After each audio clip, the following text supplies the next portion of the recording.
아멘. 우리 삶 속에서 하나님 아버지 함께 하심을 경험하며 누리는 성도님 되시기를 원합니다. 오늘 주신 하나님 말씀 보도록 하겠습니다. 오늘 주신 하나님 말씀 사도행전 14장 1절에서 18절 말씀입니다. 사도행전 14장 1절에서 18절 말씀 제아준 성경 신약 211쪽에 있는 말씀입니다. 사도행전 14장 1절에서 18절 말씀 우리 한 절씩 교독하시겠습니다. 이에 이고니온에서 두 사도가 함께 유대인의 회당에 들어가 말하니 유대와 헬라의 허다한 무리가 믿더라.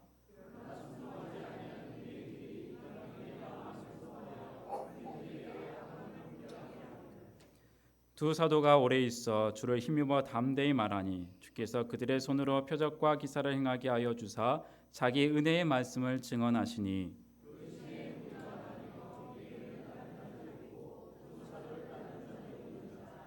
이방인과 유대인과 그 관리들이 두 사도를 모욕하며 돌로 치려고 달려드니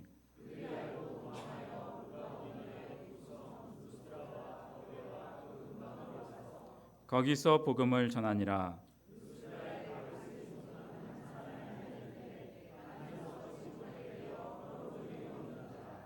바울이 말하는 것을 듣거늘 바울이 주목하여 구원받을 만한 믿음이 그에게 있는 것을 보고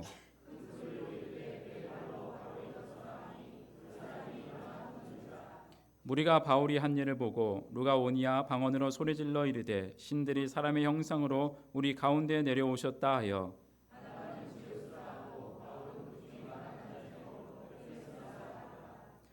시외 제우스 신당의 제사장이 소와 화환들을 가지고 대문 앞에 와서 무리와 함께 제사하고자 하니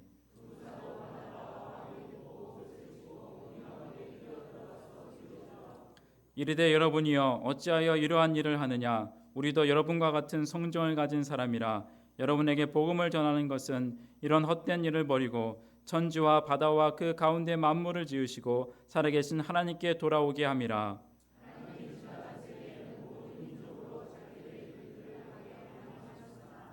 그러나 자기를 증언하지 아니하신 것이 아니니 곧 여러분에게 하늘로부터 비를 내리시며 결실기를 주시는 선한 일을 하사 음식과 기쁨으로 여러분의 마음에 만족하게 하셨느니라 하고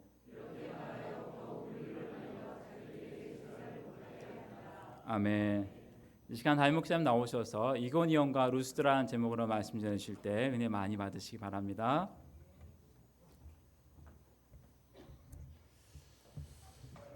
우리가 하나님의 일을 하려고 하면 여러 가지 시험이 찾아옵니다. 하나님 쪽으로 한 걸음 나아가려고 하면 그쪽으로 가지 못하도록 잡아두려고 하는 마귀의 방해도 또한 있게 되어 있습니다.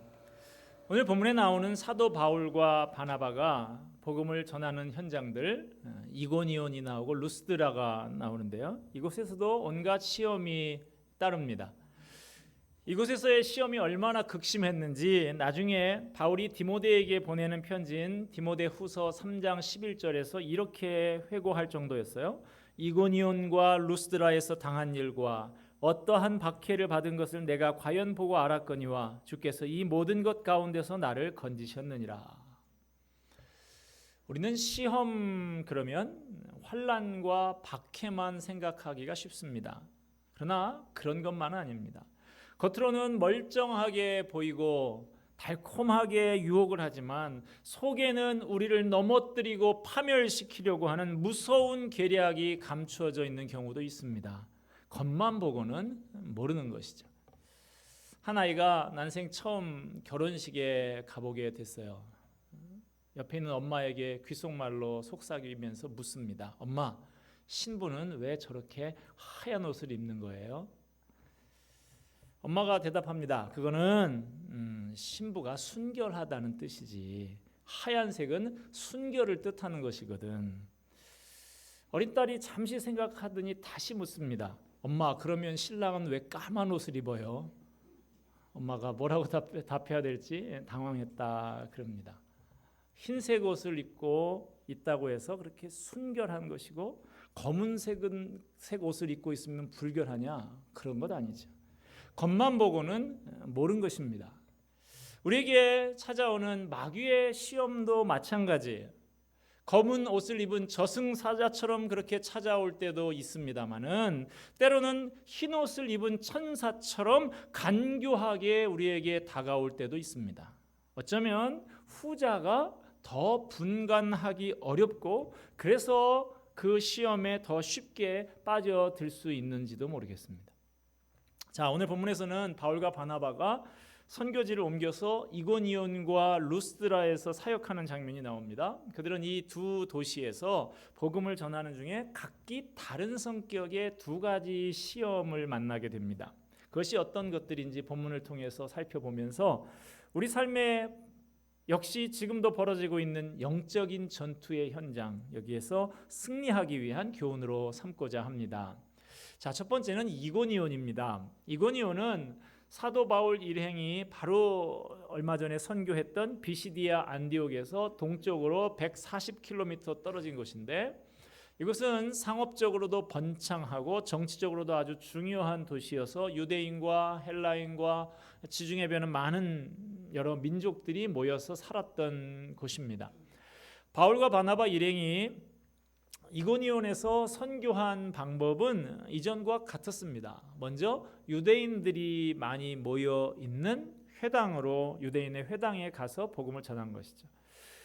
이고니온의 유대인들과 헬라인들에게는 두 가지의 상반된 반응이, 복음에 대한 상반된 반응이 나타났습니다. 본문 1절을 보면요, 이에 이고니온에서 두 사도가 함께 유대인의 회당에 들어가 말하니 유대와 헬라의 허다한 무리가 믿더라 그랬습니다.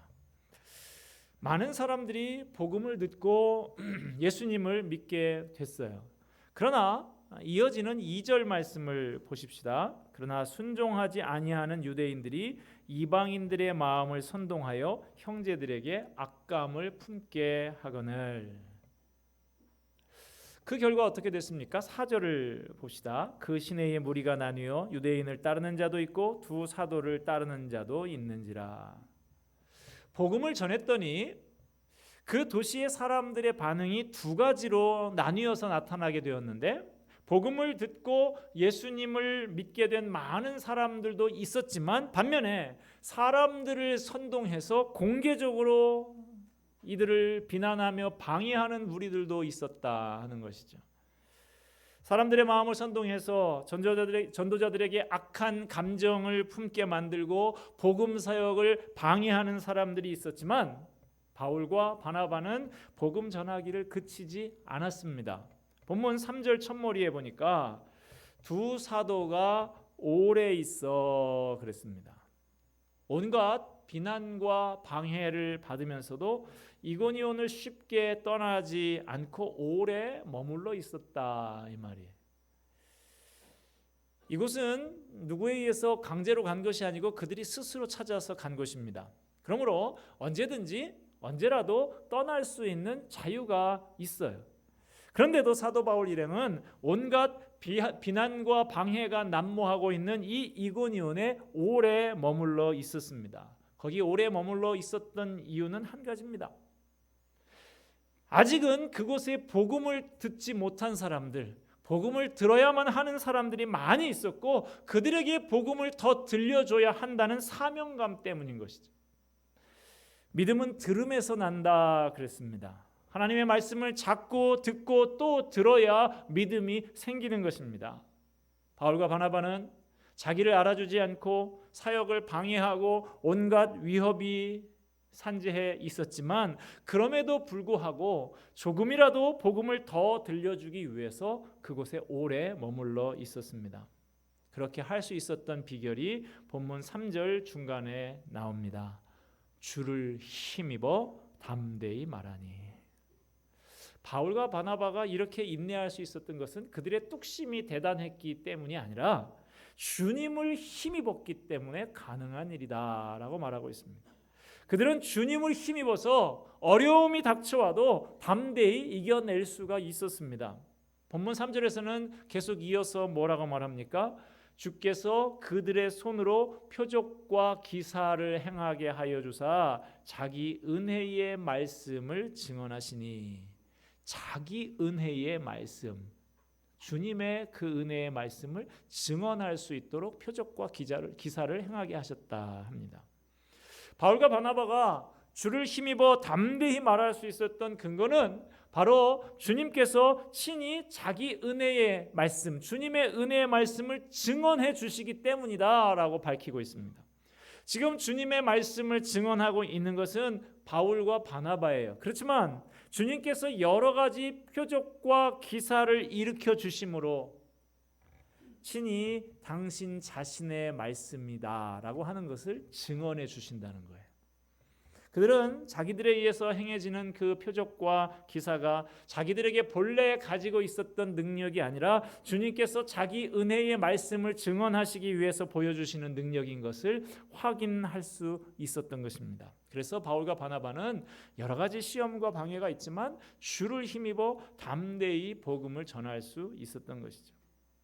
자, 두 사도가 이고니온에 오래 머무면서 복음을 전하니까 복음을 반대하는 세력들의 행동이 더 극렬해집니다. 본문 5절입니다.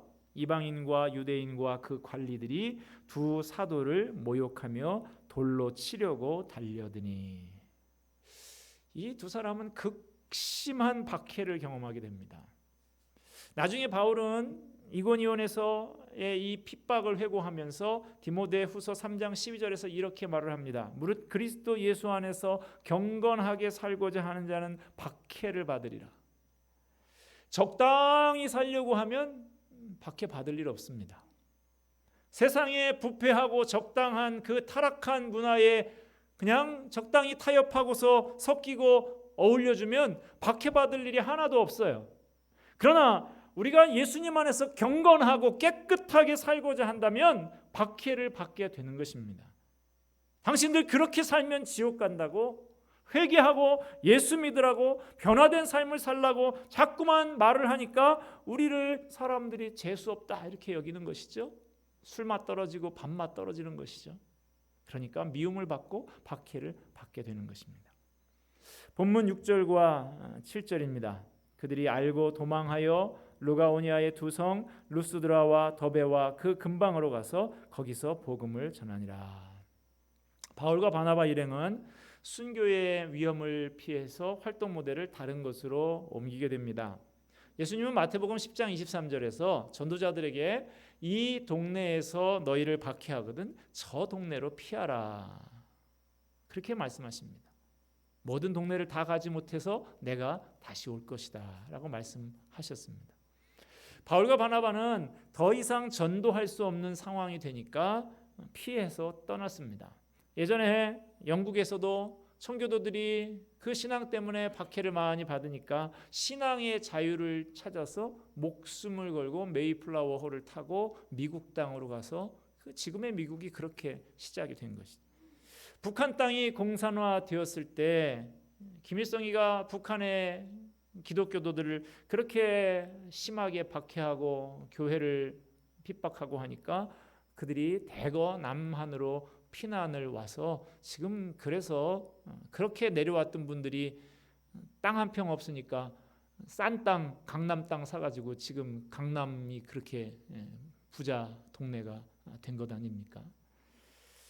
하나님의 일을 할 때 어느 정도의 박해는 우리가 감내하고 참아야 하겠지만 도저히 감당할 수 없는 단계가 되면 피하는 것도 지혜로운 것입니다. 이 두 사람은 정 견딜 수 없을 만큼 그렇게 위험해지니까 이고니온을 떠났습니다마는 루스드라와 더베 지방으로 가서 복음을 전했습니다. 복음 전도에 대한 그들의 의지는 조금도 수그러들지 않았어요.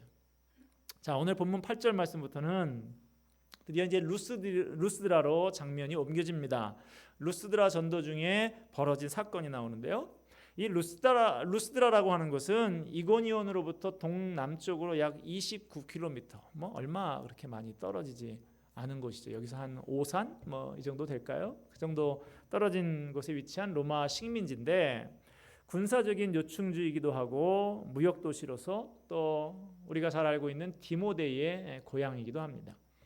바나바와 바울 일행이 이곳 루스드라에 도착하자마자 사건이 벌어집니다. 본문 8절에서 10절 말씀 우리 다 같이 한번 읽어보도록 하겠습니다. 루스드라에 발을 쓰지 못하는 한 사람이 앉아 있는데 나면서 걷지 못하게 되어 걸어본 적이 없는 자라. 바울이 말하는 것을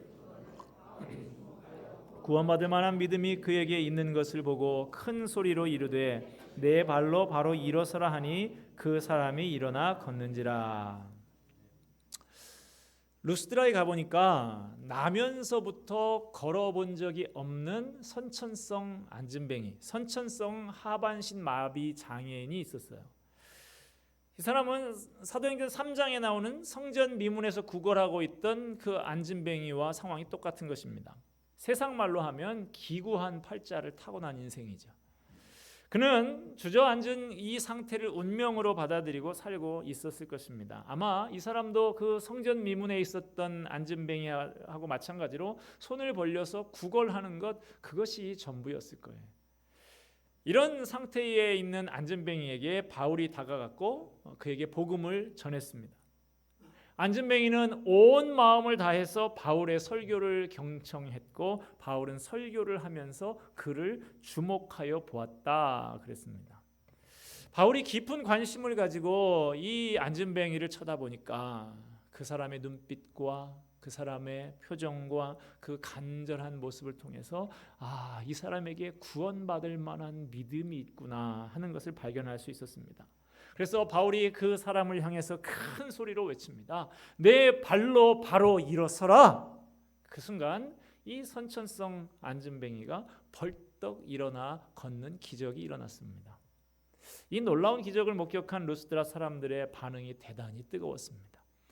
이런 기적은 도저히 사람으로서는 일으킬 수 없는 것이고 신들만이 할 수 있는 일이니 이 사람들은 보통 사람들이 아니라 신들이 사람의 형상을 입고서 우리 가운데 내려오신 것이다 이렇게 생각을 했어요. 그래서 루스드라 사람들은 바울과 바나바를 신의 이름으로 불렀습니다. 그 중에 상대적으로 좀 아마도 풍채가 좋고 좀 잘생긴 외모가 출중한 사람이 바나바였던 것 같아요. 그래서 올림푸스 최고의 신인 제우스라고 그렇게 부릅니다. 바울은 외모는 좀 볼품이 없었던 것 같습니다. 아마 좀 대머리인 것 같다라는 이야기도 있고요. 키도 좀 작고 좀 못생겼던 것 같아요. 그래서 그런데도 말을 잘하니까 제우스 신의 대변인 역할을 하는 신이 헤르메스 신인데 당신은 헤르메스구나 그렇게 이름을 붙였습니다. 루스드라 사람들이 얼마나 열광을 했는지요. 심지어 제우스 신전에서 제우스를 섬기는 그 제사장들이 소와 화환을 가지고 와서 무리와 함께 제사를 이 살아있는 이 바나바와 바울을 향해서 신으로 섬기면서 그렇게 제사를 드리려고 했다는 거예요. 우리나라에서도 씨름대회 할 때 보면 천하장사에 등극하게 되면 그 승리한 장사에게 어떻게 합니까? 소에다가 화환을 막 씌우고 뭐 비단을 덮어 씌우고 그렇게 해서 그 1등한 장사한테 주면서 그렇게 환호하고 열광하고 그러지 않습니까? 바로 그런 것이죠. 당시 사람들이 바울과 바나바를 이렇게 오해한 이유가 있었습니다.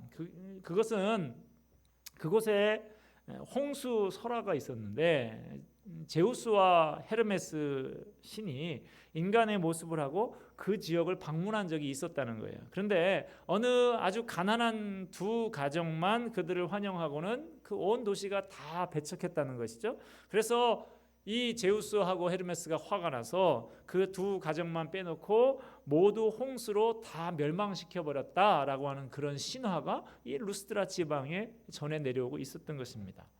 그래서 그들은 바울과 바나바가 이적을 행하는 것을 보고 또 제우스하고 헤르메스가 다시 왔나 보다라고 생각을 하고 이제 우리는 멸망하면 안 된다, 저주받으면 안 된다 하고 필사적으로 그들을 숭배하려고 했던 것이죠.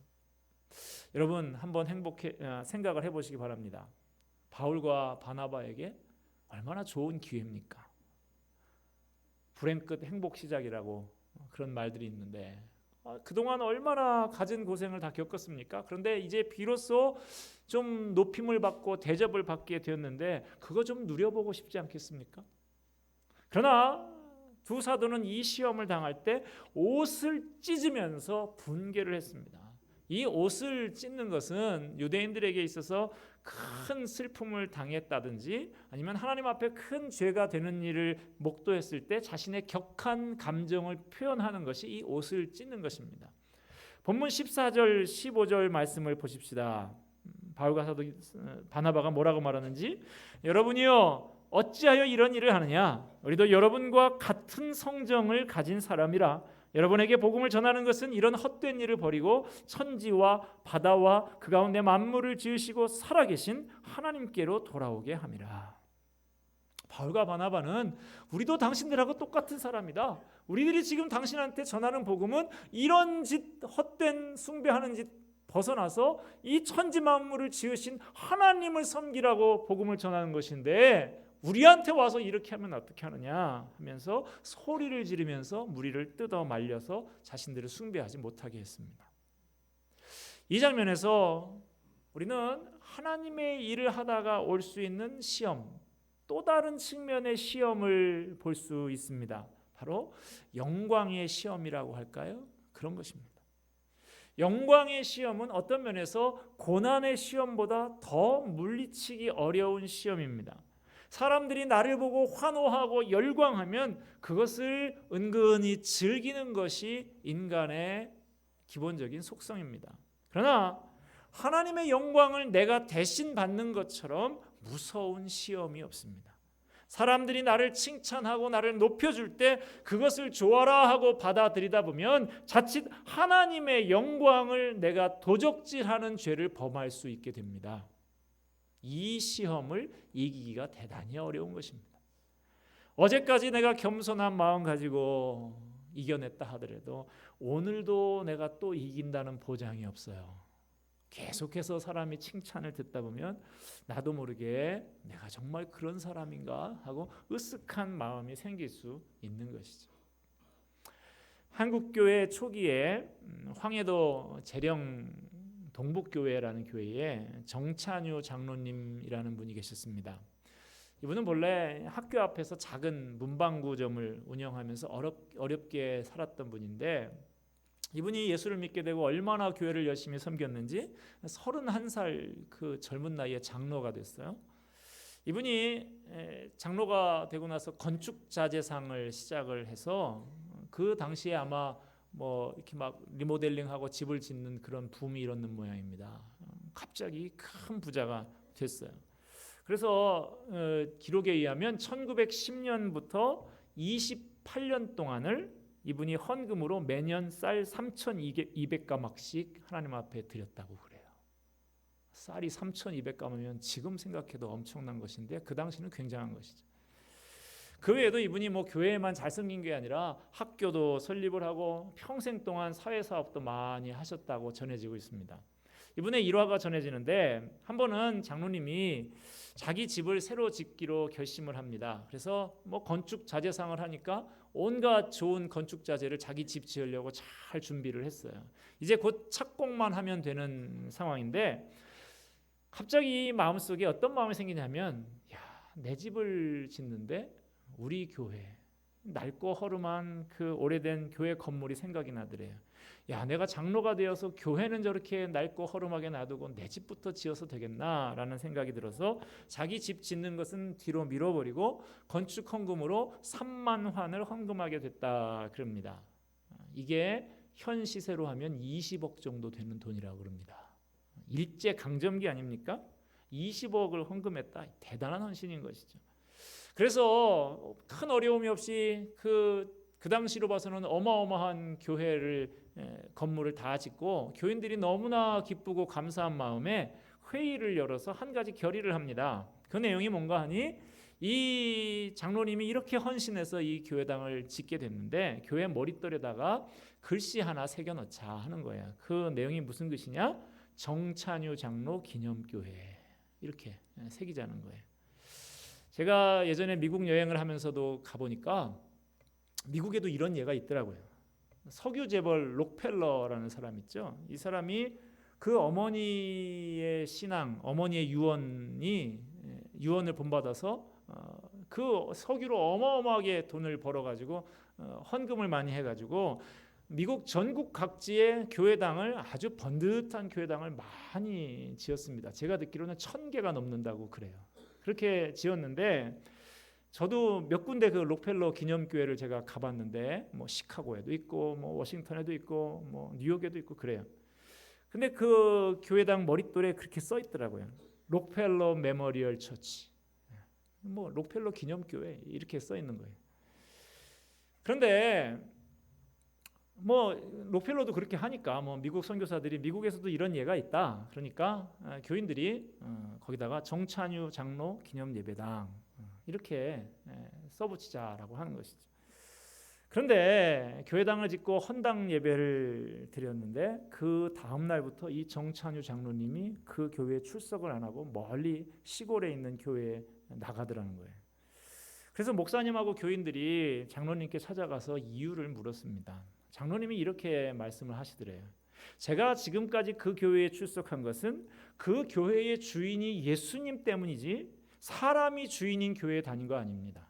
그런데 이제는 그 교회의 주인이 바뀌어서 예수님이 아니라 정찬유라는 사람이 주인으로 앉아있는 꼴이 됐으니 저는 사람이 주인으로 앉아있는 교회에는 더 이상 다닐 수가 없으니 조용히 돌아가 주십시오.